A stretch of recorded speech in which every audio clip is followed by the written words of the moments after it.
দেখো তোমাদের সামনে এখানেতে ব্লাড নিচ্ছে সিরিঞ্জে করে, নিচ্ছে তো? কেউ কি দেখেছো যে একটা সিরিঞ্জ কি আবার দ্বিতীয় জনের গায়েতে ব্যবহার করা হচ্ছে? হচ্ছে না।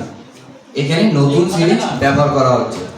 এছাড়াও আরেকটা মাধ্যমে ইনজেকশনের মাধ্যমে ছড়াতে পারে। সেটা কিরকম না, ধরো যারা ইনজেক্টেড ড্রাগ ইউজার্স আছে, যারা ড্রাগের নেশা করে, নেশা অনেক রকমের হয়, সিগারেট খাওয়া, গুটখা খাওয়া, মদ খাওয়া, হ্যাঁ বিড়ি খাওয়া, অনেক রকমের নেশা হয়। সেম একটা নেশা আছে ড্রাগের নেশা, হেরোইনের নেশা। ড্রাগের নেশাটা কিরকম না, পাঁচটা বন্ধু আমরা গোল করে বসে আছি পাঁচজন মিলে একসাথে। এরপরে ড্রাগটা কিভাবে নেওয়া হয়, একটা সিরিঞ্জের মধ্যে প্রথমে ওটাকে নেওয়া হচ্ছে।